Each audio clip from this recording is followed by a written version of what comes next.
Welcome back to Outdoors with Larry Ray, brought to you proudly by Tennessee Wildlife Resource Agency, Barton Power Sports, Sportsman's Warehouse, and Best Care Home Services. Hey, good Saturday morning. Welcome back to Outdoors with Larry Ray on this December 1st. Outdoors indoors. Outdoors indoors, which is most of the time we do this. Even though we spend a lot of time outdoors, we do. We have to come in indoors to talk about it. Yeah, we can't get Shelby outside to do this, in the big studio. And, of course, that means you heard the voice from Frasier. Oh, yes. And there he is, and that's David Gabbard. The Bard. Retired. And, of course, Gene Smith. Good morning. Good morning. Gene is over there recognizing his voice and, as he said, taking up space. That's true. So what'd your mom and dad say? They thought I was going to be an astronaut because I took up space in school. See, that's it. We'll catch a bunch of more though. But undoubtedly, Mr. McAdams is on the water today, and he's more than likely duck hunting, right? No.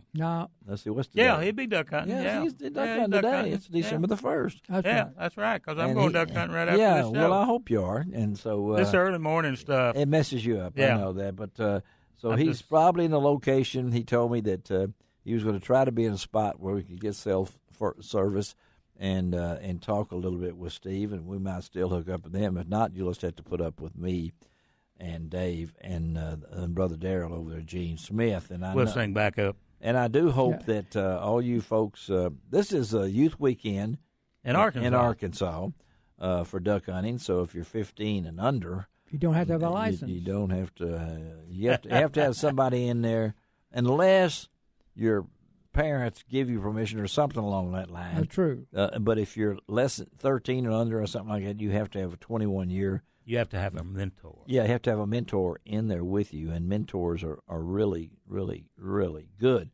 And hunter education is really, really good, too, because you got to have that. I think if you're 15, you got to have that in Arkansas, even to do any kind of thing. And I know Gene is you realize this is my 36th year? 36. You started when you were 5. Yep. You were a young whippersnapper out there. And I got to checking my paperwork. I said, I didn't think it was that long. I thought it was 32, but it's 36.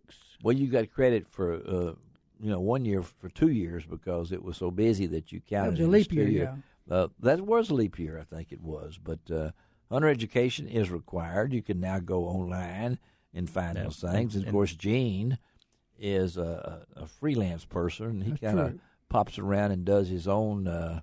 You have taught classes of one before. Haven't you done some personal? I did one, yeah. One time. They called me from Nashville to go to Fred Smith's house and teach his son Richard. And you did? I did. And the next time, it was the 2 other brothers. Yeah. And it was kind of interesting. Yeah, it was interesting if you taught one person that. And Fred Smith, of course, I was honored. And and they flew you in from Raleigh. Overnight. Flew him in from Raleigh, on overnight mail, what it was. But a big class. I know I've seen some pictures of you and Pete Creech and some of them like that. You really looked like 40 or 50 might have been in there. I don't know. I had one at the Agri Center one time. 115 people. 115 people. Yeah, Tommy Grimsey taught me into having a 2-day class. That was my first time I had a 2-day class at the Agri Center. And it was 115 people. And I walked down that line. Some of my little kids, I said, "You're not going to pass. You're not going to pass," because it's too much to cover. Well, yeah. But that was one of the highest scoring classes I've ever had. So see there. I must have put the fear in them because they really studied. I can know you can put the fear in them with the way you do. And Dave is leaving after the show today to head up to Halls. Yep. To the Taj Mahal. How many can y'all shoot in that blind? We can shoot 19. You can shoot 19. I don't mean you can shoot 19 ducks. 19's out the door. Standing in front of the door. That's where I usually am. The door, yeah, you've got me on the end down there by myself. You be, I shoot. I'm on the opposite end. You're on the opposite end because you're really there to cook. Well, cook, but I you do shoot. I'm unique. You're unique. You are definitely unique. Yeah. I hunt with a double barrel black powder muzzle loading shotgun. Did y'all hear that? And when he fires it, you had to wait 2 hours for the smoke to clear. So I'm usually down there on the northwest side of the blind. Because no one wants to be by you. When I shoot, the winds will take it off. And right. you don't kill 2 or 3 ducks with that one shot, I don't think. No. Okay. I've been there and I've seen it. Me and Gene have both been there and seen it. It's a unique place. It is a very unique place right out of Halls, Tennessee. After the show, I got to get up there and make sure I'm there to cook lunch. Yeah, because he is the chief cooker. Oh, and I have given him a gallon of Bacon Up. We're going to talk to the guy that has invented that on next week's show. It's a gallon of Bacon Up. And I want to see how long it takes you to use that bucket full of Bacon Up. Yeah, it takes the place of that old coffee cup sitting on your stove your grandmother used to have. That's exactly bowl right. up there. Well, my wife still where she collects poured all that bacon grease in there. We still got it. Yeah, we keep those things, but I don't think I could use that gallon.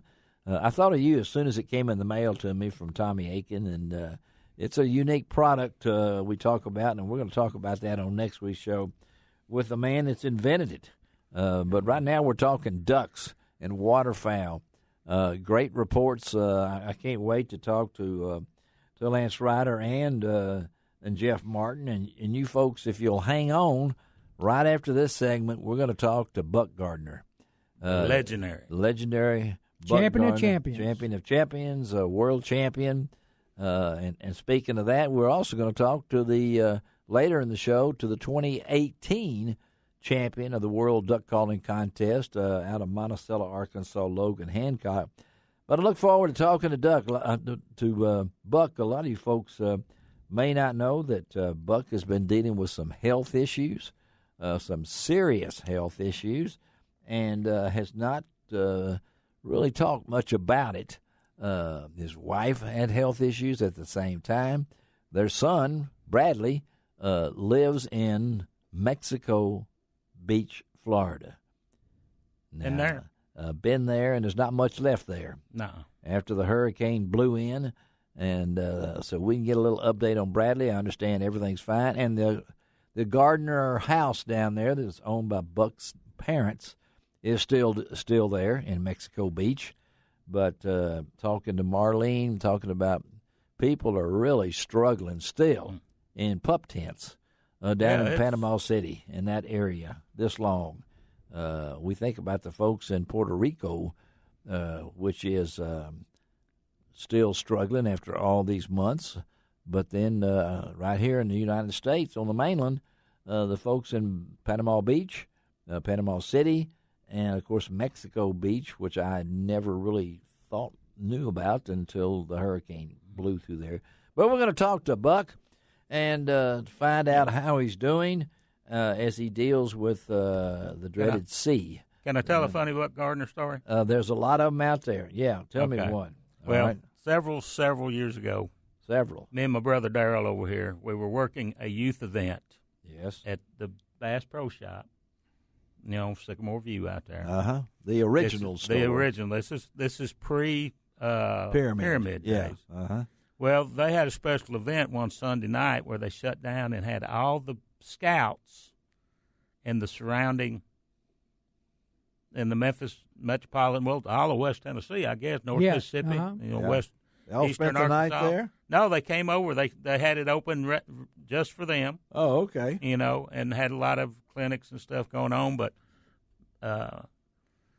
Gene and myself, we had a booth set up, and but Buck was setting his booth just down from us a little bit. So but he gave every scout that came through that front door a pintail whistle. Yeah, I know what that. I know where you're leading. If you want to set for 3 hours with thousands of pintail whistles going off, it was. Well, do you know that when he normally does one of his clinics, he gives those pintail whistles around. He said, "I'll give it to you free, but it'll cost you $10 to give it back to me." Yeah. But that sounds like him, and of course, as a call maker and as a champion of champions, we're looking forward to talking to Buck. And we're going to switch on up there to the Taj Mahal and talk to Jeff Martin and Lance Ryder. I understand Lance has some information about. He's been to Missouri, and I'm hearing unbelievable results from Missouri because I've got some friends, the McCrory brothers, that have some places up there that they're killing a lot of speckle bellies. Seen a lot of specks last weekend. Yeah. You know, didn't see snows. No, but seeing specks. That's specks. That's what I've heard, too. And sandhill cranes. What? A lot of sandhill cranes. I thought they only went through Chattanooga over there. We got quite a bit of population of sandhill cranes up in West Tennessee, up around Hop In. Hop In, yeah, I know where that is. And, yeah, Hop In Refuge. That's where they're hopping in. And these were, you know, around the halls, you know, yeah. flock. And, but they have their own season. Yeah. Are they? It's not their season now, is it? No, it's a little later. It's a little bit later. So, but then, of course, I can't wait to talk to Logan Hancock. This is actually I think the third time he's won this. I think I've heard that name before. Yeah, and he has qualified for the Champion of Champions, which comes in 5-year intervals. So he can't blow anymore in the World Championship. He's got 3 of them, and if I'm not mistaken, and then he's coming back for the Champion of Champion. And Bill Cooks is going to close out the show and talk a lot about that because Bill was actually one of the judges at this last weekend's World Duck Calling Contest, and which is a pretty big honor to go over there. And I want to talk to him about how Logan did, because they don't know who those people are out there. No, behind the curtain. They're behind the curtain, buddy. I've been like behind the great and powerful Oz. They're behind the curtain. They're behind the curtain. That's true. That's Oh, true. Pay no attention to that man behind the curtain. Okay, all right, let's take a break on Outdoors with Larry Ray, and we'll try to hook up Steve McAdams a little bit later in the show, maybe, or even next week. Be right back.